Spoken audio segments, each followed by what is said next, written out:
Hey guys, and welcome to the channel. Now we have to talk about this. Eddie Hearn has left Sky Sports and he is now exclusively with DAZN. So before he was just with DAZN in the US.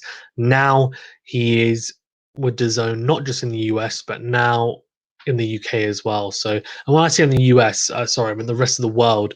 And then he was exclusively with Sky Sports in the UK. I think he found it hard, being with two different platforms, and especially when DAZN came to the UK, I think it was only a matter of time. And they said it's probably been the worst kept secret in UK boxing, and it's pretty hard to disagree. I think it definitely has been. But in saying that, and I could be a bit naive, but I feel like this is a step in the right direction, in the sense that I feel like going to DAZN, they're new, they're fresh, a 199 subscription based service. And yes, I know that it's not going to stay at 199, but for me, I just genuinely think that this is going to be a good thing. And I could be wrong, but they're planning a lot of money into the zone. I feel like we're going to see better shows. Let's see. But let's quickly, very briefly, kind of touch upon some of the reporting that's gone on. So as you can see, Eddie Hearn's agreed a 5-year deal with a streaming service DAZN, replacing Sky Sports as their exclusive broadcaster partner in the UK and Ireland. So the deal will begin next month, so in July, and we'll see DAZN stream at least 16 events annually, which means Matchroom's premier British and Irish roster, which includes, so this is really important, Callum Smith, Conor Benn, Katie Taylor, and Lawrence Okolie, to name a few, will be added to DAZN's schedule. Now, there's no mention, obviously, as Anthony Joshua, as they say here. It says the deal will not see Anthony Joshua move to DAZN because he's actually still got one fight left with Sky. So Eddie Hearn is still going to promote Anthony Joshua for that one fight with Sky, which most likely will be the Alexander Usyk fight. And then I guess it just depends on Anthony Joshua, because he's a lot bigger than Matchroom or Eddie Hearn. If I'm being honest with you, he's the cash cow, 100%. So he may just say, you know what, like Canelo does, and that is doing at the moment, that Eddie can be my advisor. But say, for example, if Canelo was to fight on PBC, which could easily happen against Caleb Plant for the undisputed, he still wants Eddie to be kind of promoting or advising him. AJ could do the same, and that means that he's not necessarily tied to a platform. AJ, I guess, could do that as well, similar to what Canelo's doing, where he's not really affiliated to one specific platform, and it gives him the option to go onto different ones. That will probably be quite a good option for him. Or maybe DAZN offer him the world, and next thing you know, he's laughing. Who knows? But either way, I can't see him renewing with Sky. I think it will either be DAZN or it will be, I'm a free agent basically, like Canelo. Now, in terms of Dylan White, that hasn't been mentioned, although Eddie Hearn did say that he's including that in an IFL TV interview. He didn't specifically say Dylan White is included, but when he was asked about Dylan White, he said the deal excludes everyone but Anthony Joshua, which makes me think that, okay, Dylan White is, but I was under the impression that he was in a similar boat to Anthony Joshua, but I could be wrong. So maybe he doesn't have a deal with Sky Sports or fights left. And anyway, that's a separate topic, because I don't want to talk about potential fights with Dylan White.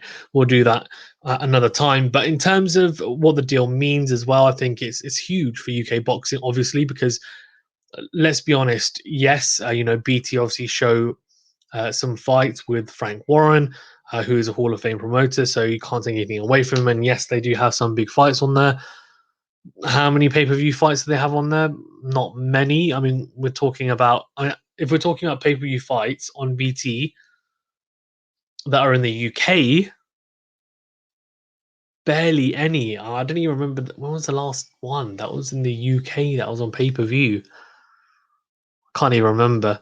Obviously, they'll probably show Fury Wilder 3, for example, but that's in the US, so it's different, and it's just kind of they're piggybacking. They've bought the rights for it, but in terms of an actual Queensbury show in the UK being pay-per-view, they're very far and few in between. He's got some very good fights on there, ones which actually I've interviewed as well before, but I just think in terms of how big Queensbury is compared to Matchroom at the moment, in terms of pulling power, and also figures and generating revenue for boxing. Matchroom is just huge. I mean, it dwarfs Queensbury at the moment, and that's not to say that the Frank Warren's not a good promoter or BT shows are not good. It's just the reality of it is that Sky has all the bigger names or the bigger pools or bigger attractions, and they put on the bigger shows and the bigger cards, and it's simple, and that's why they have more pay-per-views, and that's just as simple as that. So yeah, it's a really interesting one. Obviously, we'll see what happens in terms of UK boxing, but I would assume most people are going to be buying that subscription. I've already bought the DAZN one anyway because I follow US boxing and also boxing around the world. So for me, it was perfect. And yes, the best thing about it is I don't even need to, like, for example, if it's a fight that I'm like, yeah, I want to watch this, but I might not necessarily want to wake up at 4 a.m. to watch it.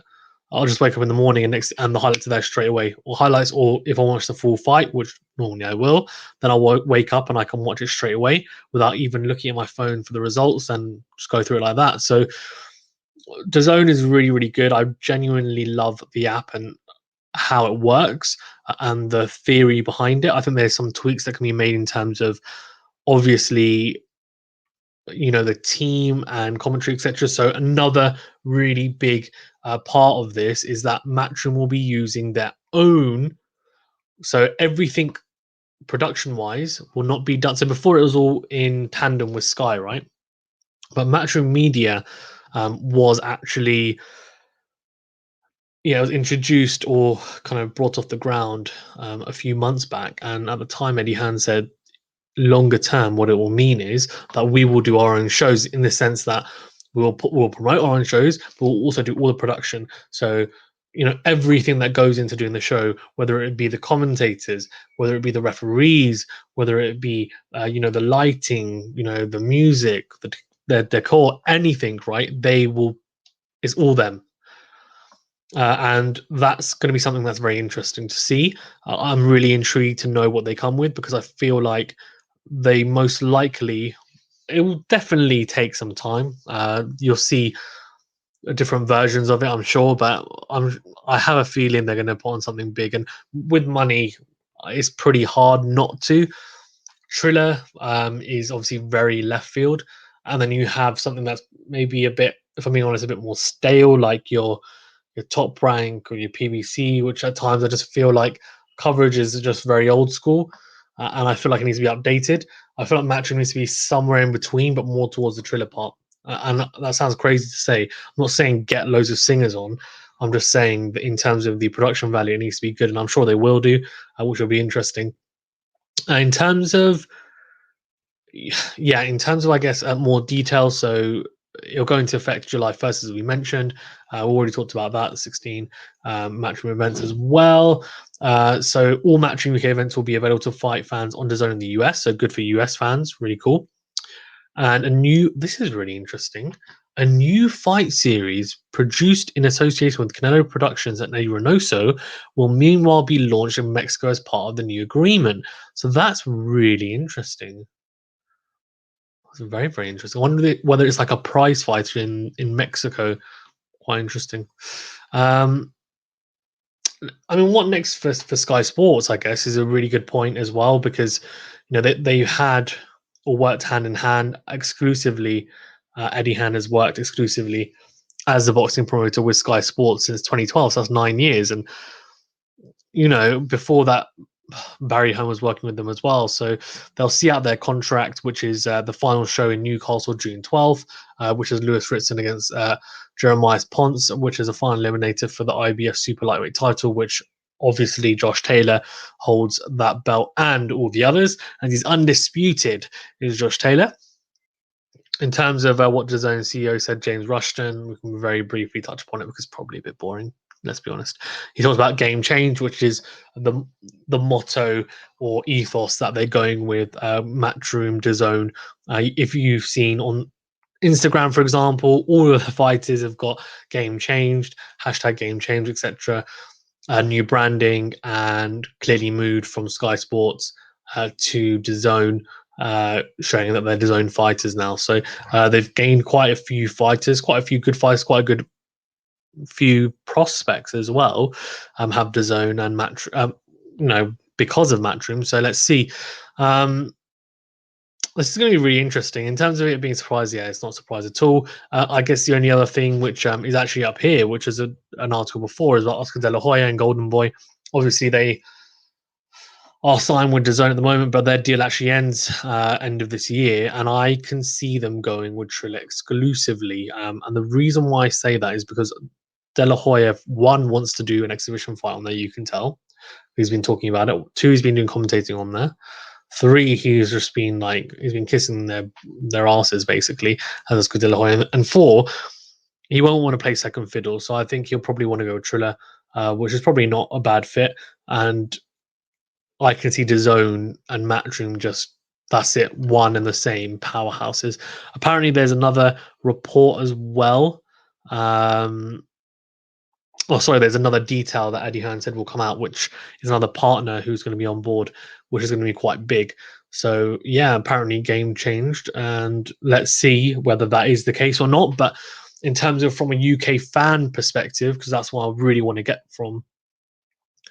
Look, I mean, even if we're talking about, I don't know, it's interesting, isn't it? Because you pay for your Sky Sports subscription, and then on top of that, you have to pay for Sky pay per views. So it'll be interesting to do the calculation for that. I don't have an Excel spreadsheet in front of me, but uh, you know, it's just you're paying a fair amount a year for it. Even if it was £10 a month, it's a much better value for money. And if he's saying you're going to get better shows, say you get the same amount or same quality of shows as we do now, same number as well, right? And this is obviously including pay-per-views. You don't pay extra with DAZN for perceived pay-per-view shows. £10 a month. At the moment, it's £2, but say it's £10, right? That's what it might get up to. Just to hear me out. That's what £120 a year. That's not bad at all. £120 a year is the equivalent of what we're talking. So 6 pay-per-views, right? Okay, that's your 6 pay-per-views though, excluding then your Sky subscription as well, Sky Sports subscription. It's worth it, man. I mean, I think it's definitely worth it, even at £10 a month. I can see it as being at £2 a month, probably for maybe 3 or 4 months max, and then they'll probably move it up. I wouldn't be surprised if maybe they double it to £3.99, and then it'll just go from there. I think I wouldn't be surprised. But let's see, like Netflix, it's crazy, isn't it? They get you, they reel you in, and then they know. It's clever marketing there.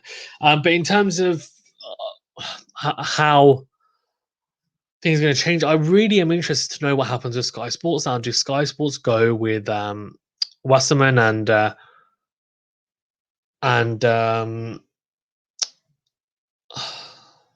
yeah? I mean, do they go? They're not going to go Frank Warren. He's with BT Sports. Um, it's really interesting. They're not going to go with Hennessy because he's with Channel 5. I don't think, but he would take it, wouldn't he? He would. But again, he's quite old school. Are they going to go the Sowlands and Wasserman?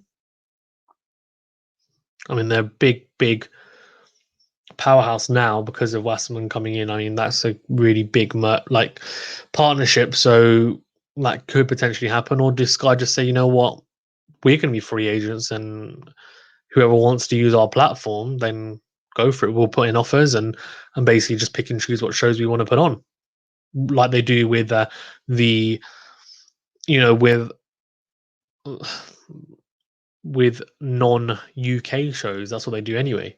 They put in offers for PBC shows like Wilder Fights, or they'll put in offers for Canelo Fights. Obviously, that stopped when DAZN then broke into the UK, because all of those fights that were actually on DAZN and Sky Sports were showing them, DAZN said, well, sorry, now we've taken that. So Sky Sports were like, great, thanks for that. I don't know. Very interesting. Let's see what happens. But I think exciting times for sport. Let's see. Let's see what happens. And I genuinely hope that this will help make bigger fights. I don't know, if I'm being honest with you. You'd hope so, because it means that now fighters and also a Matchroom have a higher ability to take fighters abroad, not just in the UK. I think fighters will also get exposed abroad quicker, which is cool. Of course, there is going to be a lot of same promotion fights, but fighters from the UK fighting against fighters from the US, etc. But let's see. And I think let's keep an eye out on the AJ situation as well. It's going to be really intriguing to see. DAZN will definitely put up a big offer, I can tell, for him, and they'll want to stage the AJ Fury fight if, well, hopefully they get through their respective fights. Okay, that's all from me on this. I don't want to touch upon this too much, because I think it's still early days, and I'm sure more details will come out about it. But let me know what you think. Are you happy? Are you sad? Are you surprised by this news of Eddie Hearn joining DAZN, joining forces, a 5-year deal, and how do you think it's going to work? Are you happy it's going to be on a subscription base? Do you think it's going to be effective? Do you think it's going to flop? Let me know. Let me know. And do you think actually they should just stay with Sky Sports as well? Some people might think that. Cool. Okay. Thank you very much, guys. And I'll see you on the next video. As I said, smash the like button, smash the subscribe button, click the notification bell as well to get alerts to all new videos. And I'll see you on the next video. Thank you